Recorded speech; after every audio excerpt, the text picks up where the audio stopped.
Tras la muerte de su padre, Raúl y sus amigos se verán involucrados en un misterio terrorífico, poniendo a prueba su cordura, sus emociones y su ser. En estancia. Capítulo 1. Ecos en la luz. Era una tarde calurosa de abril, y el aire dentro del despacho de su padre parecía detenido en el tiempo. Raúl, un joven de piel clara, caminaba lentamente entre los muebles polvorientos, el único lugar en el mundo que aún podía llamar hogar. Pero ahora, ese despacho era solo una sombra del espacio lleno de vida que había sido cuando su padre lo habitaba. El silencio se sentía espeso, como si las paredes guardaran los secretos y los susurros que alguna vez pertenecieron a Edgar. Raúl se quedó quieto frente a la ventana, observando la luz tenue del atardecer filtrarse a través del cristal. En sus manos sostenía la última cámara que su padre había usado, la Leica M6. El cuero del estuche, desgastado por los años y el uso, aún conservaba ese aroma familiar, una mezcla de nostalgia, humo de cigarro y lejanas aventuras. Miraba el obturador como si, al presionarlo, pudiera capturar algo más que imágenes, un momento robado del pasado, una experiencia que nunca volvió, una vida que se había esfumado demasiado pronto. Habían pasado 6 meses desde que su padre murió, pero la casa seguía llena de ecos. Las paredes aún parecían retumbar con el sonido de su risa ronca, y las fotos desordenadas por el despacho parecían mirar a Raúl, exigiendo ser vistas, ser comprendidas. Su madre había insistido en que llevara consigo los libros y las fotografías que su padre había dejado como herencia, pero para Raúl, esos objetos no eran simples pertenencias que podían ser sacadas de la casa sin más. Eran el legado de una vida que él nunca había comprendido del todo. Y, sin embargo, sentía que, entre esas fotografías amarillentas y esos diarios escritos con una letra casi ilegible, estaba la respuesta a una pregunta que ni siquiera sabía cómo formular. Apretó los dientes mientras abría la primera caja. Dentro, como si el tiempo no hubiera pasado, estaban las fotos de sus viajes. Pero no eran las fotos familiares, las que su madre mostraba orgullosa en el comedor. Estas eran diferentes, paisajes desolados, cielos oscuros y tormentosos, lugares que parecían desmoronarse bajo la mirada cansada y sorprendida de quien los había capturado.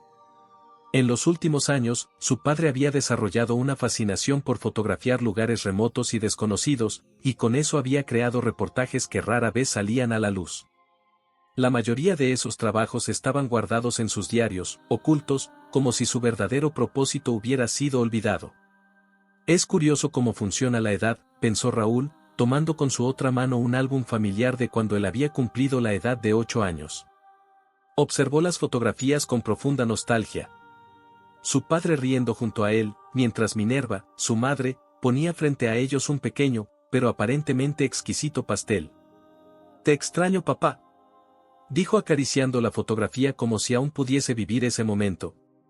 Miró hacia su otra mano, en ella sostenía una de las últimas fotografías del trabajo de su padre. Pasó las yemas de los dedos por aquella foto. Ahí estaba su padre, de pie en un lugar que no lograba identificar, a su espalda una cabaña al lado de un gran lago verdoso, increíblemente bello como misterioso.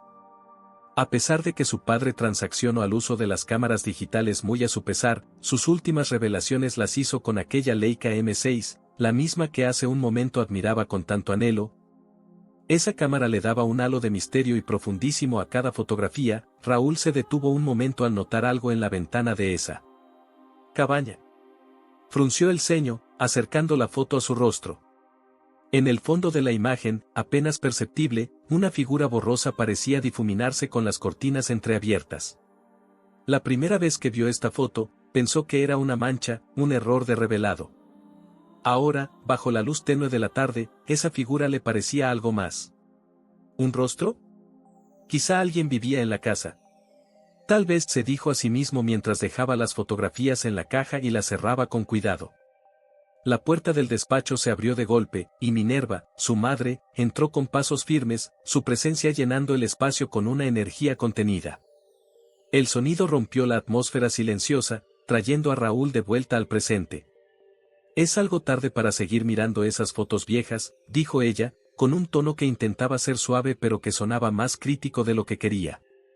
Raúl frunció el ceño, su molestia evidente. Sabía que su madre no lo hacía con mala intención, pero ese comentario lo hirió de una manera que ella no podía comprender. Ante aquella reacción Minerva supo que volvió a hacerlo, una más de las imprudencias que hacía por hablar sin cuidado. Algo que durante años de convivencia terminó con su matrimonio. Discúlpame, sabes que no es lo que quise decir. Lo sé, siempre ha sido así, terminó por cerrar la caja con una acción rápida y tranquila pero agresiva. Minerva recorrió la habitación lentamente, sus dedos rozando los estantes llenos de polvo y recuerdos olvidados. Cada fotografía enmarcada, cada libro en su lugar, todo hablaba de una vida que había compartido con Edgar, una vida que había dejado tantas cosas sin resolver. Pensar que todo esto pronto se irá, a pesar de que no me gustaba del todo, se siente, dijo la madre con tono afligido que bajaba su intensidad conforme sus dedos barrían las fotografías enmarcadas. Raro, lo sé, completó Raúl acercándose por la espalda de su madre. Sabes que a pesar de todo yo lo amaba, ¿verdad? Lo sé y creo que muy en el fondo mi padre también lo sabía, por eso nunca cambio esta oficina. El ya conmovido joven abrazó a su madre para consolarla. Cierto era que el matrimonio de Edgar y Minerva era deficiente, pero aún se conservaban cariño a tal punto que, a pesar de ceder en el divorcio, ninguno rehizo su vida e incluso compartieron la misma casa hasta los últimos días de Edgar. Después de un breve momento de calma, Minerva apartó a su hijo y le ayudó a cargar una de las cajas que posteriormente serían embarcadas en el auto de Raúl y llevadas a su casa. Dijo Raúl con voz suave, mientras cerraba la puerta del coche y miraba por última vez la casa en la que había crecido. Arrancó el motor de su viejo Toyota Corolla y dejó que el sonido familiar del motor lo envolviera. Mientras se alejaba por el camino, sentía como el peso emocional de la visita lo seguía, como una sombra silenciosa. Te veré el sábado, madre, dijo Raúl con voz suave, mientras cerraba la puerta del coche y miraba por última vez la casa en la que había crecido. Arrancó el motor de su viejo Toyota Corolla y dejó que el sonido familiar del motor lo envolviera. Mientras se alejaba por el camino, sentía como el peso emocional de la visita lo seguía, como una sombra silenciosa. El trayecto de 1 hora hacia su apartamento se sintió más largo de lo habitual. Puso música tranquila, pero su mente viajaba más allá de las notas, sumergida en recuerdos. La voz de su padre resonaba en su cabeza, los momentos compartidos, las lecciones que nunca terminaron de darse. El paisaje urbano comenzó a desdibujarse a medida que los edificios familiares daban paso a la periferia de la ciudad, a ese barrio tranquilo, casi olvidado, donde vivía ahora. Los árboles bordeaban la carretera, proyectando sombras largas bajo el sol de la tarde, mientras Raúl manejaba casi en automático, inmerso en sus pensamientos.